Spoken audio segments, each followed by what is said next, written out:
Dear students and dear friends, बहुत बहुत स्वागत है अपने चैनल पोलिटिकल साइंस एसबीएम में। मैं विकास उम्मीद करता हूं कि आप स्वस्थ होंगे, प्रसन्न होंगे और अपने एग्ज़ाम की तैयारी एकदम ज़ोर शोर से कर रहे होंगे। उसी एग्ज़ाम की तैयारी को और बेहतर बनाने के लिए हम लोग आज लेकर हाजिर हैं आपके लिए बीए फोर्थ सेमेस्टर सोशियोलॉजी का पिछले वर्ष यानी 2023 का ओल्ड क्वेश्चन पेपर या प्रीवियस ईयर क्वेश्चन पेपर, जिसका पेपर कोड है SOC 203, social problems and social issues of development in India. ये आपका समाजशास्त्र बीए चतुर्थ सेमेस्टर पिछले वर्ष 2023 का क्वेश्चन पेपर है, जो कि आपके आगामी एग्जाम के लिए बेहद महत्वपूर्ण है। इस एग्ज़ाम के लगभग 70% तक जो क्वेश्चंस होते हैं रिपीटेड होते हैं, इसलिए हम लोग लगातार प्रीवियस ईयर क्वेश्चन पेपर को सॉल्व कर रहे हैं, आपको अवेलेबल करा रहे हैं ताकि आपकी एग्ज़ाम की तैयारी और बेहतर हो सके और आप एग्ज़ाम में अच्छे अंकों के साथ उत्तीर्ण हो सकें। तो किसी भी एग्ज़ाम के लिए जरूरी है कि आप previous year question paper in पुराने क्वेश्चन पेपर से कितना सॉल्व करते हैं। तो हम लोग लगातार अन्य विषयों के भी सॉल्व कर रहे हैं, तो आप जिस विषय से संबंधित हैं आप उस विषय को देख सकते हैं। चलिए आगे बढ़ने से पहले आपसे रिक्वेस्ट है कि प्लीज़ आप चैनल को ज़रूर सब्सक्राइब करें, ठीक, और साथ ही बेल आइकन को भी प्रेस करें और वीडियो को लाइक करना ना भूलें और अपने दोस्तों में अधिक से अधिक शेयर भी करें। चलिए आइए देखते हैं पहला question BA fourth semester sociology का फर्स्ट पेपर।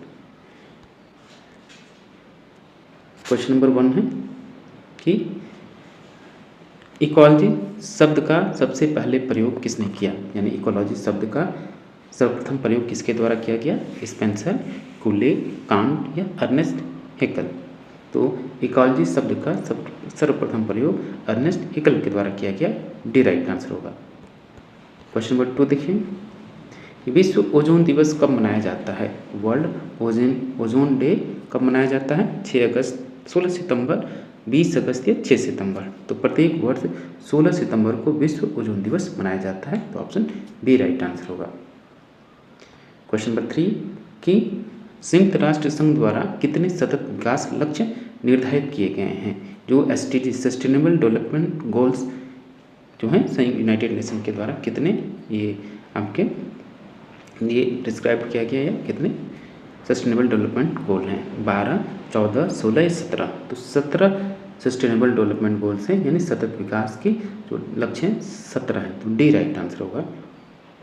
क्वेश्चन नंबर 4 देखिए, विकास की प्रकृति होती है, the nature of development is.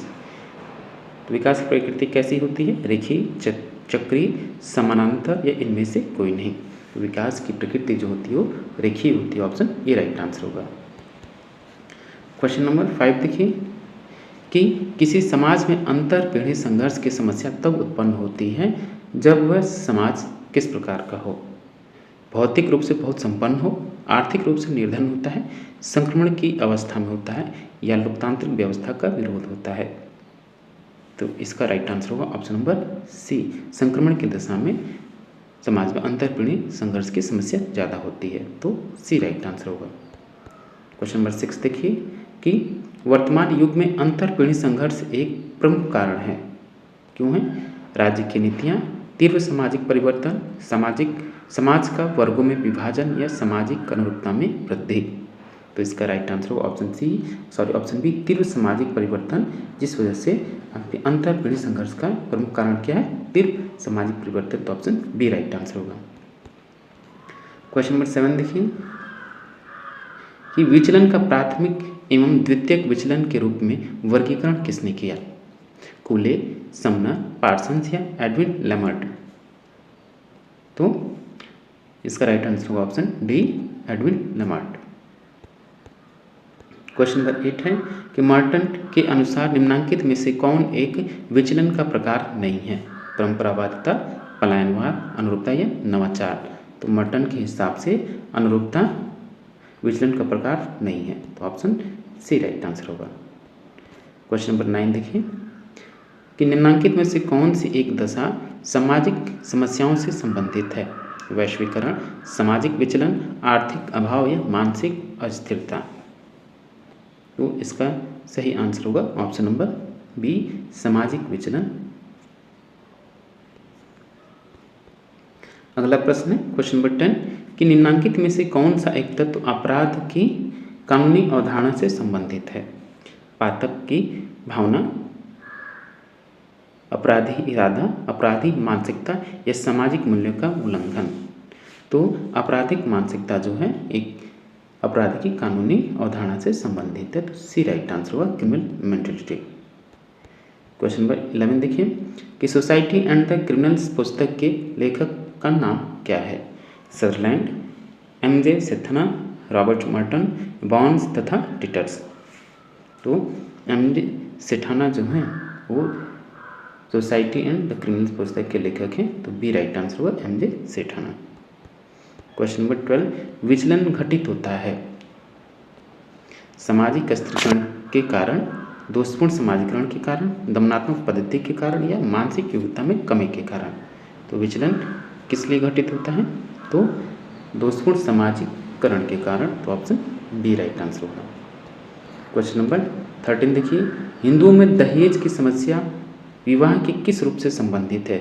विवाह के किस स्वरूप से संबंधित है?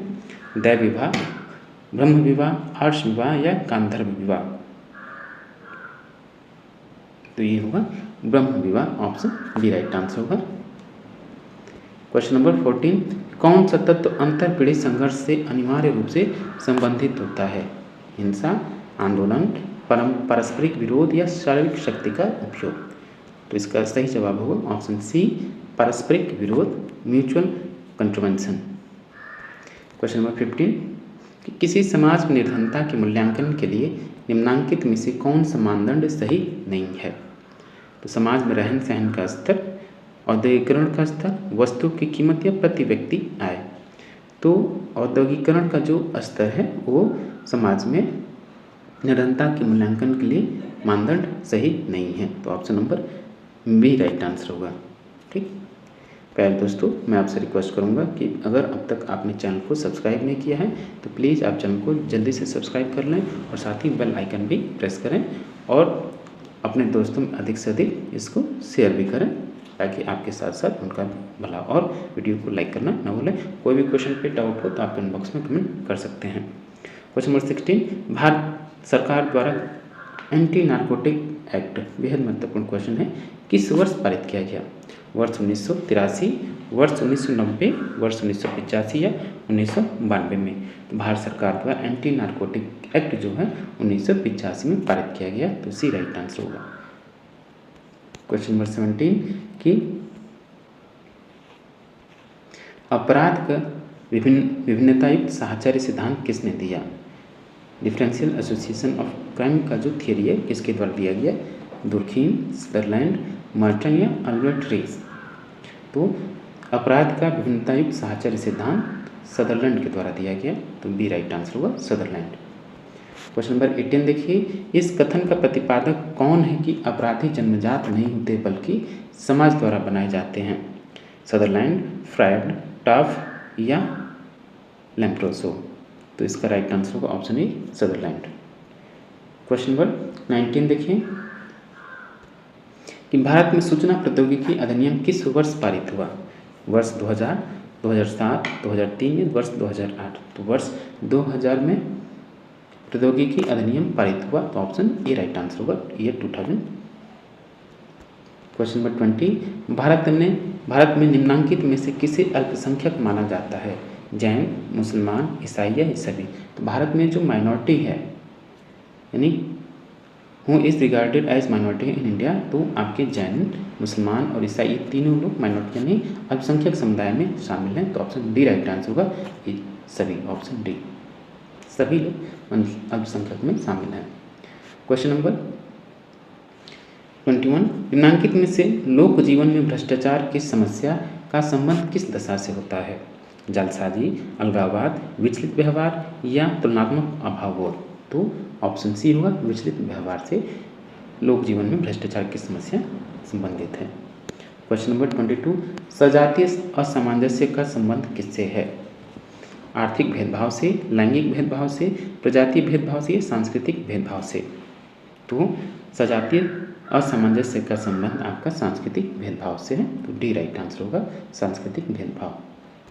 क्वेश्चन नंबर 23 कि किस समाजशास्त्री ने भारतीय समाज को मौलिक रूप से एक असमानकारी समाज के रूप में स्पष्ट किया?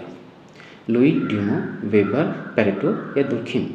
तो इसका राइट आंसर होगा option A Louis LUMO, option A. Question number 24 कि भारत में जाति इंगित करती है क्या? अंतर्विवाह, परंपरागत व्यवसाय, जन आधारित हस्तीकरण या यह सभी। तो भारत में जो जाति है अंतर्विवाह भी इंगित करती है, परंपरागत व्यवसाय को भी इंगित करती है और जन आधारित स्त्रीकरण को भी इंगित करती है। तो डी राइट आंसर होगा, ऑप्शन डी सही होगा, इसमें सभी शामिल हैं। क्वेश्चन नंबर 25 कि 1931 की जनगणना में J.H. हट्टन ने दलित जातियों को निम्नलिखित में से किस नाम से संबोधित किया है? अनुसूचित जाति, बाहरी जाति या अछूत जाति या इनमें से कोई नहीं। तो इसका राइट आंसर होगा ऑप्शन बी बाहरी जाति, एक्सटीरियर कास्ट। क्वेश्चन नंबर 26 कौन सी एक दशा आर्थिक विकास से संबंधित नहीं है? ठीक, प्रति व्यक्ति आय में वृद्धि, पूंजी का संचय, नई औद्योगिक प्रौद्योगिकी का विकास या जनसंख्या के आकार में कमी। तो इसका राइट आंसर होगा ऑप्शन डी, जनसंख्या के आकार में कमी आर्थिक विकास से संबंधित नहीं है। तो ऑप्शन डी राइट आंसर होगा। क्वेश्चन नंबर 27 देखिए, भारत में स्त्रियों को पुरुषों के समान परिवार की संपत्ति में अधिकार देने का सामाजिक विधान किस वर्ष पास हुआ? 1956, 1961, 1963 या 1967। तो इसका राइट आंसर होगा ऑप्शन ए 1956। क्वेश्चन नंबर 28 देखिए, भारत सरकार द्वारा घरेलू हिंसा से महिलाओं का संरक्षण कानून किस वर्ष पारित किया गया? यानी the protection of women from domestic violence act ये किस वर्ष पारित हुआ? वर्ष 2005, 2007, 2011, वर्ष 2014। तो ये आपका राइट आंसर होगा ऑप्शन ए 2005 में। क्वेश्चन नंबर 29, भारतीय समाज में विवाह विच्छेद की स्वीकृति किस सिद्धांत पर आधारित है? समानता का सिद्धांत, पितृसत्ता सिद्धांत, मातृसत्ता का सिद्धांत या लोकतांत्रिक सिद्धांत? इसका सही जवाब होगा ऑप्शन डी लोकतांत्रिक सिद्धांत।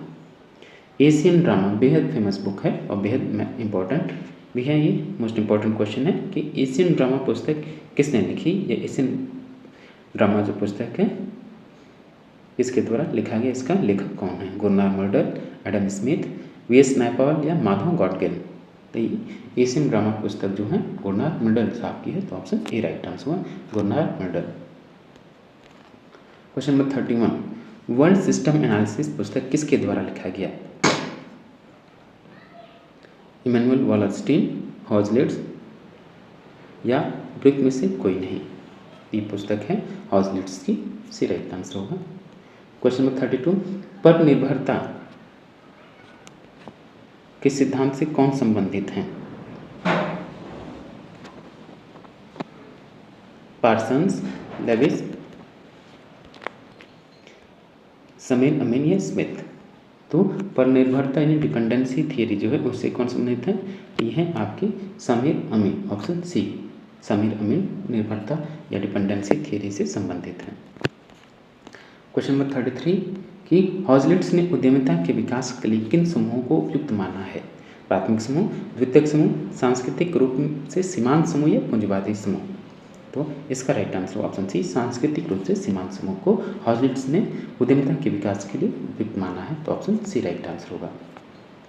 क्वेश्चन नंबर 34, निर्भरता सिद्धांतवादी मानते हैं, यानी जो डिपेंडेंसी थियरिस्ट जो थिंकर्स हैं क्या मानते हैं? मुक्त बाजार विकास मुख्य रूप से अमीरों की मदद करता है, या विकासशील देशों को मुक्त बाजार के विकास पर निर्भर होना चाहिए, या आर्थिक विकास गरीबों पर निर्भर है, या दिए गए सभी विकल्प सही हैं?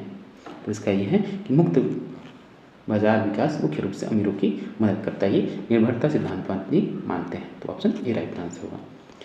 क्या दोस्तों, अगर आप बीए के स्टूडेंट्स हैं और एग्ज़ाम के प्रिपरेशन में लगे हैं तो आपकी सभी विषयों से संबंधित जो प्रीवियस ईयर क्वेश्चन है या जो ओल्ड क्वेश्चन पेपर है, ठीक, वो लगभग सभी विषयों के चैनल पे हम लोग अपलोड करने का प्रयास करें ताकि आपके एग्ज़ाम की तैयारी और बेहतर हो सके। इसलिए आप लगातार चैनल पर विजिट करते रहिए और हाँ, ज़रूर चैनल को सब्सक्राइब कीजिए ताकि आपको नए अपडेट्स मिलती रहें और ताकि आपको लाभ मिल सके। ठीक, तो आप लगातार चैनल पर बने रहिए और इसलिए हम लोग रिक्वेस्ट करें कि आप जल्दी से जो सब्सक्राइब का बटन है क्लिक कर लीजिए और बेल आइकन को भी प्रेस कर लीजिए।